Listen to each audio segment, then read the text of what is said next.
Hello everyone, I welcome you all in my YouTube channel Parihar commerce classes. ये channel हर topic को आसान भाषा में डिस्कस करने की कोशिश करता है ताकि इसमें कहीं भी बात हर बच्चे के समझ में आ पाए। If you have missed my previous videos on this chapter, don't worry, in the description I have shared a link of my channel playlist where you will get all my videos in one place, and don't forget to subscribe my channel for latest updates. आज के इस video में हम बात करने वाले हैं हमारे इस चैप्टर का last topic, starting a business basic factors. और इसी वीडियो में मैं नेक्स्ट चैप्टर का जो एग्ज़ाम्पल है उसको भी डिस्कस करूँगा। तो इस वीडियो को लास्ट तक ज़रूर देखें ताकि आपको आने वाला जो चैप्टर है उसके बारे में भी आपको नॉलेज आ जाए। तो स्टार्ट करते हैं इस टॉपिक को, starting a business basic factors. किसी भी बिज़नेस को स्टार्ट करने के लिए कुछ ऐसी ज़रूरी बातें होती हैं जिनको हमें ध्यान में रखना होता है। अगर हमने इन बातों को ध्यान में नहीं रखा तो कहीं ना कहीं हमारा जो बिज़नेस हम शुरू करने वाले हैं वो बिज़नेस सक्सेसफुल नहीं हो पाता है। एक बिज़नेस कितना सक्सेसफुल होगा ये डिपेंड करता है एंटरप्रेन्योर पे, यानी कि उस बिज़नेसमैन पे जो बिज़नेस में आने वाली प्रॉब्लम्स को कितना जल्दी जान लेता है और उनको मिनिमम कॉस्ट पे सॉल्व कर देता है। और ये बिजनेसमैन तभी कर पाता है जब बिजनेसमैन स्किलफुल हो, उसके पास एबिलिटीज़ हो और वो सिचुएशंस को समझने में उसकी नॉलेज हो, तभी वो इन सब चीज़ों को आसानी से कर सकता है। लेकिन उसके बाद भी कुछ ऐसी ज़रूरी चीज़ें होती हैं जो हर एक इंसान जिससे बिज़नेस स्टार्ट करना है उसे उन बातों को ध्यान में रखना होता है। तो जानते हैं कि वो कौन कौन सी बातें हैं जिनको उन्हें ध्यान में रखना है। सबसे पहला आता है selection of line of business, यानी कि वो किस टाइप के बिजनेस को करना चाहता है। सिलेक्शन ऑफ लाइन का मतलब है कि उस बिज़नेस का नेचर क्या होगा। क्या वो बिज़नेस जो है, जो चीज़ जिस जिस भी बिज़नेस को स्टार्ट करना चाहता है, क्या वो बिज़नेस उसको प्रॉफिट देगा आने वाले टाइम पे, या फिर, क्योंकि हर एक बिजनेसमैन चाहता है कि वो जो भी बिज़नेस को शुरू करे वो बिज़नेस उसको प्रॉफिट दे, लेकिन क्या वो मार्केट के अंदर में अगर उस बिज़नेस को स्टार्ट करता है तो क्या वो प्रॉफिट कमा पाएगा। तो यही है selection of line of business, कि वो किस टाइप के बिज़नेस को ऑप्ट करता है और वो बिज़नेस उसे किस तरीके से प्रॉफिट देता है। तो ये पहला फैक्टर है जो हर एक बिजनेसमैन को ध्यान रखना चाहिए एक बिज़नेस को स्टार्ट करने से पहले, कि वो जिस भी चीज़ का बिज़नेस करने जा रहा है क्या वो मार्केट के अंदर में उसको प्रॉफिट देगा। सेकंड है साइज़ ऑफ फर्म। कई बार ऐसा होता है कि जो अगर हम बिज़नेस को स्टार्ट करने जा रहे हैं तो हम शुरुआत में बहुत बड़ा बिज़नेस स्टार्ट करते हैं, और कई बार ऐसी कंडीशंस होती हैं कि हम बड़े बिज़नेस को स्टार्ट नहीं कर पाते हैं और हमें छोटे बिज़नेस से अपने आप को स्टार्ट करना पड़ता है। तो ये होता है साइज़ ऑफ फर्म, यानी कि कितने स्केल में हम चीज़ों को प्रोड्यूस कर रहे हैं। कई बार ऐसे फैक्टर्स होते हैं जो हमें बड़े स्केल पे प्रोड्यूस करने के लिए हेल्पफुल होते हैं, और कई बार ऐसे फैक्टर्स नहीं होते हैं। तो हमें इस बात का ध्यान रखना चाहिए कि हम जिस भी बिज़नेस को स्टार्ट करने जा रहे हैं उसे लार्ज स्केल पे अगर करते हैं तो क्या हमारे लिए जो ज़रूरी चीज़ें हैं वो आसानी से अवेलेबल हैं कि नहीं है। थर्ड आता है choice of form of ownership. Ownership का मतलब है कंट्रोल, यानी कि आप जिस भी टाइप का बिज़नेस, अभी ये मैं आपको बता रहा हूँ क्योंकि ये हमारा नेक्स्ट चैप्टर इसी के नाम से है कि हमारे जो फॉर्म्स ऑफ ऑर्गेनाइजेशन है, बिज़नेस ऑर्गेनाइजेशन, वो कौन कौन से हैं, यानी कि हम कितने टाइप के बिज़नेसेस हमें देखने को मिलते हैं और हम कितने टाइप के बिज़नेस को जानते हैं। तो ये हमारा नेक्स्ट टॉपिक है और इसी के बारे में ये पॉइंट भी है। इस पॉइंट में कहा जा रहा है कि हम किस टाइप के बिज़नेस को ऑप्ट करते हैं। अब आया ये टॉपिक तो मैं आपको थोड़ा बता देता हूँ इसके बारे में। हमारे सामने अगर हम सिंगल बिज़नेस को चलाना चाहते हैं तो उसे सोल प्रोप्राइटरशिप कहा जाता है, और अगर हम दो या दो से ज़्यादा लोग मिलकर अपने बिज़नेस को चलाना चाहते हैं तो उसे पार्टनरशिप कहते हैं, और उसके बाद अगर हम उसको और बड़े स्केल पे करना चाहते हैं तो उसे कंपनी कहते हैं। तो ये और भी बहुत सारे फॉर्म्स हैं, उनके बारे में हम नेक्स्ट टॉपिक में डिस्कस करने वाले हैं। इन सब में होता क्या है कि जो ओनरशिप है, यानी कि कंट्रोल है, अगर अकेला आदमी बिज़नेस को चला रहा होता है तो सारा का सारा कंट्रोल उसके हाथ में होता है। और जैसे ही दो या दो से ज़्यादा लोग मिलके काम करते हैं तो ये कंट्रोल क्या होता है, बढ़ जाता है। और कंपनी में भी ऐसे ही होता है, कंट्रोल क्या होता है, बढ़ जाता है। तो एक बिजनेसमैन को ये डिसाइड करना पड़ता है कि वो कंट्रोल अपने हाथ में रखना चाहता है या कंट्रोल को बांटना चाहता है। यही है choice of form of ownership. फिर बात करते हैं इसके नेक्स्ट पॉइंट की, जो है लोकेशन ऑफ बिजनेस। ये तो बहुत इम्पोर्टेंट है कि हम किस तरीके के लोकेशन पे अपने बिजनेस को सेट करना चाहते हैं। अगर हमने किसी ऐसी जगह पे अपने बिज़नेस को सेट कर दिया जहाँ पर हमें चीज़ों को बनाने में काफ़ी महंगा पड़ रहा है, क्योंकि हम ऐसी जगह पे जाके उसको सेटअप कर देते हैं जहाँ पे ट्रांसपोर्टेशन बिल्कुल अवेलेबल नहीं है, इलेक्ट्रिसिटी अवेलेबल नहीं है, बहुत मुश्किल से अवेलेबल होती है, कम्युनिकेशन प्रॉब्लम है वहाँ पे। तो ऑब्वियस सी बात है कि हमारा एक प्रोडक्ट को बनाने में कितना ज़्यादा खर्चा आ रहा है, तो हमारा प्रोडक्ट जो बन के तैयार होगा वो क्या होगा, कॉस्टली होगा। तो हमें लोकेशन ऑफ बिज़नेस को बहुत ध्यान से देखना पड़ता है कि हम जिस भी जगह पे बिज़नेस को सेटअप करने जा रहे हैं, क्या वहाँ पे जो बेसिक ज़रूरतें हैं वो आसानी से अवेलेबल हैं कि नहीं है। तो ये है हमारा लोकेशन ऑफ बिज़नेस। फिर आता है हमारा next point, financing the preposition. Financing the preposition का मतलब है कि बिज़नेस की जो डे टू डे एक्टिविटीज़ हैं उनको करने के लिए जो कैपिटल है, कैपिटल का मतलब पैसा, क्या वो अवेलेबल है हमारे पास, इसी को बोलते हैं फाइनेंसिंग द प्रपोजिशन।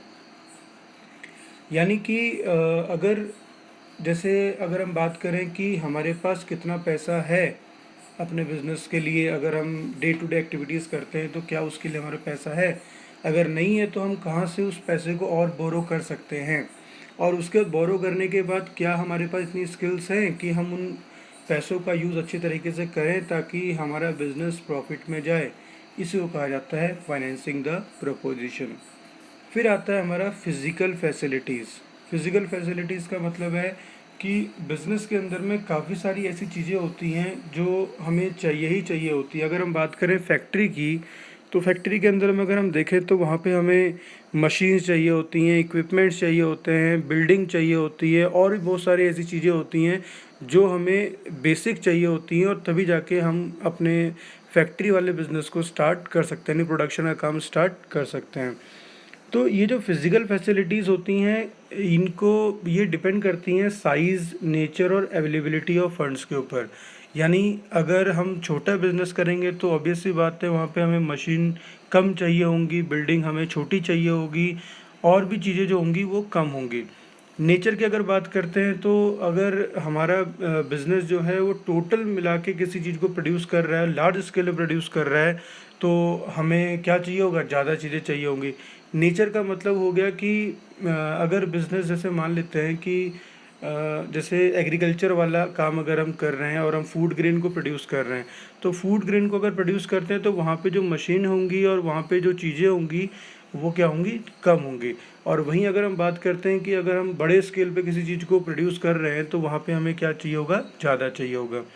फंड्स की अवेलेबिलिटी के ऊपर भी डिपेंड करता है कि अगर हमारे पास ज़्यादा पैसा है तो हम क्या करेंगे, बड़ी मशीन्स लेंगे, बड़ा प्रोडक्शन करेंगे, और अगर फंड्स की कमी होगी हमारे पास तो हमारा फिज़िकल फैसिलिटीज़ भी क्या होंगी, कम होगी। तो ये होता है हमारा फिज़िकल फैसिलिटीज़। फिर आता है हमारा नेक्स्ट पॉइंट, प्लांट लेआउट।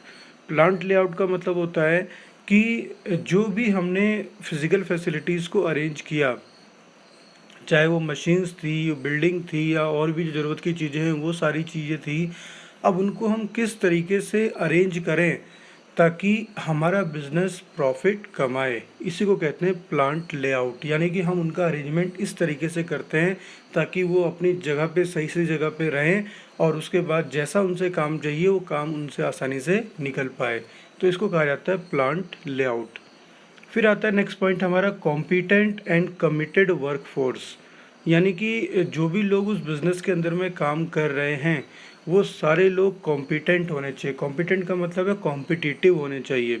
यानी कि अगर जैसे आपने देखा होगा जो अच्छे बच्चे पढ़ते हैं, जो अच्छा पढ़ने में होते हैं वो हमेशा कंपटीशन में रहते हैं।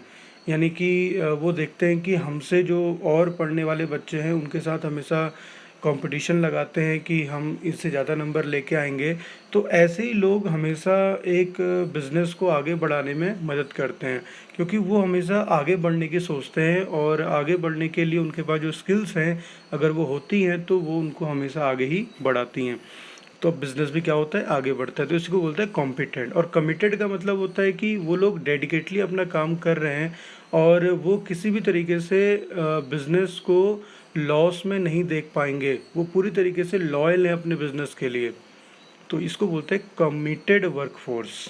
फिर आता है हमारा नेक्स्ट पॉइंट, टैक्स प्लानिंग।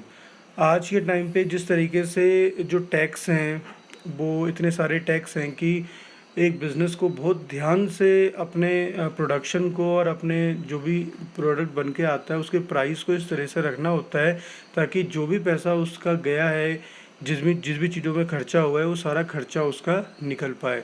तो टैक्स भी एक तरीके से बिज़नेस के लिए क्या होता है, खर्चा होता है। तो एक बिजनेसमैन हमेशा ध्यान देता है पहले से ही कि उसे इतना टैक्स तो गवर्नमेंट को देना ही देना पड़ेगा, तो उसके लिए वो पहले से ही तैयार रहता है। और इसी को बोलते हैं टैक्स प्लानिंग। फिर आता है लास्ट पॉइंट हमारा, launching the enterprise. Launching the enterprise का मतलब होता है कि अब हमने सभी चीज़ों को इकट्ठा कर लिया, अब हम उन रिसोर्सेज का किस तरीके से यूज़ करेंगे और किस तरीके से हम अपनी जो लीगल फॉर्मेलिटीज़ हैं उनको पूरा करेंगे, प्रोडक्शन का काम शुरू करेंगे, सेल की प्रमोशन करेंगे, कैंपेनिंग करेंगे, एडवर्टाइजिंग करेंगे और हमारा बिज़नेस क्या हो जाएगा, स्टार्ट हो जाएगा। तो ये था हमारा फर्स्ट चैप्टर का last topic, starting a business basic factor, जिसमें हमने डिस्कस किए वो बेसिक फैक्टर जो हमें ध्यान रखने चाहिए अपने बिजनेस को स्टार्ट करने के लिए। अब बात करते हैं हमारा जो नेक्स्ट चैप्टर है, फॉर्म्स ऑफ बिजनेस ऑर्गेनाइजेशन। उसके जो एग्जांपल है उसको डिस्कस कर लेते हैं। यहाँ पे मैं भेजूँगा आपको पीडीएफ, उस पीडीएफ के अंदर में उसके एग्जांपल के बारे में पूरी तरीके से आपको दिया होगा। फिर हम उस चैप्टर के आगे जो टॉपिक्स हैं उनको डिस्कस करेंगे। तो उसमें बात होती है एग्जांपल में, एक लड़की है नेहा जो एक ब्राइट स्टूडेंट है। वो ब्राइट का मतलब है कि अच्छी पढ़ने वाली बच्ची है और वो कॉलेज के लास्ट फाइनल ईयर में है, वेट कर रही है अपने रिज़ल्ट का। और क्योंकि अभी रिज़ल्ट आने में टाइम है तो उसे पता है कि अभी टाइम है, तो वो टाइम वेस्ट नहीं करती है और जो उसकी हॉबी है वो उस हॉबी की तरफ जाती है। उसकी हॉबी पेंटिंग करने की है, तो वो सोच रही है क्यों ना मैं कुछ पेंटिंग करके अपना जो अभी रिज़ल्ट आने में जो टाइम है उस टाइम इस चीज़ में यूटिलाइज़ करूँ अपने का दिमाग को। तो वो क्या करती है कि पेंटिंग करना शुरू करती है। वो क्ले पॉट्स बनाती है, बाउल्स में पेंटिंग करती है, अलग अलग डिज़ाइन बनाती है उसके ऊपर। और उसके बाद जब लोग उसको देखकर जब उसके घर आते हैं और उसको देखते हैं कि इस तरह से इतने अच्छे डेकोरेटेड पॉट्स उसने बनाए हैं, तो सभी लोग उसकी काफ़ी प्रशंसा करते हैं, काफ़ी उसको प्रेज़ करते हैं कि वाह क्या कितना अच्छा बनाया तुमने। और जब सभी लोग उसकी तारीफ़ करते हैं तो उसे भी लगता है कि मैंने अच्छा ही काम कर रही हूँ। और फिर वो इस चीज़ को एक अलग लेवल पे लेके जाती है, वो उसको सेल करना शुरू करती है। और जब वो सेल करना शुरू करती है, वो शुरू कहाँ से करती है कि वो अपने आसपास के जो नेबर्स हैं, जो इनको पसंद आते हैं बट उनको बेचती है। इस तरीके से क्या होता है कि वो जब बेचना शुरू करती है तो एंड ऑफ द टाइम जब उसका रिज़ल्ट आ गया था, उस टाइम तक के उसने 2500 रुपीज़ कमा लिए थे। 2500 उसका नेट प्रॉफिट था उस कम पीरियड में। और जितना भी खर्चा उसका पेंटिंग कलर्स को ख़रीदने में आया या फिर और भी चीज़ें जो उसने करी, क्योंकि उसे ज़्यादा खर्चा नहीं आया, क्योंकि उसे रेंट नहीं देना पड़ा, क्योंकि अपने घर पे ही पेंट कर रही थी। अगर उसको बिज़नेस करती तो क्या करना पड़ता उसे कि एक दुकान लेनी पड़ती और दुकान के अंदर में इस तरह से पेंटिंग करके अपने सामान को रखना होता। तो लाइट का खर्चा आता, वहाँ पे एक इंसान जो उसको केयर करता उसका खर्चा आता, रेंट देना पड़ता उस दुकान का। तो इतना सारे खर्चे उसके क्या हुए, बच गए। और इस तरीके से उसने 2500 रुपीज़ का प्रॉफिट कमाया।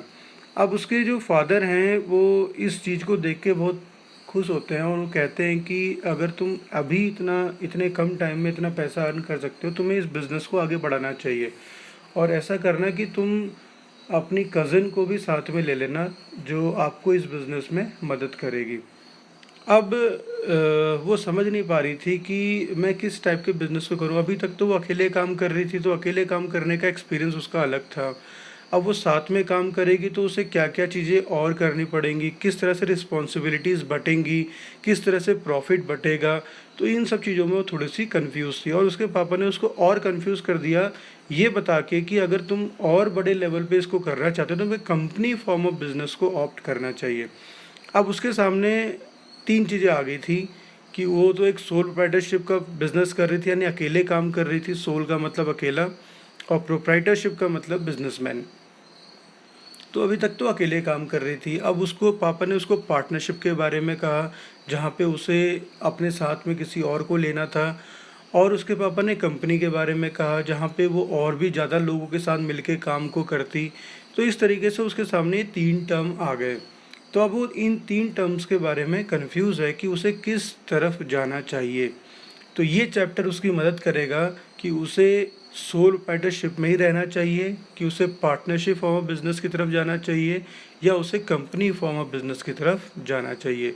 तो ये चैप्टर उसकी मदद करने वाला है समझने में कि अगर सोल पार्टनरशिप होता है तो उसे क्या क्या फ़ायदे होने वाले हैं, क्या क्या नुकसान होने वाले हैं, पार्टनरशिप में क्या फ़ायदे क्या नुकसान और क्या उसके करेक्टरिस्टिक्स होते हैं,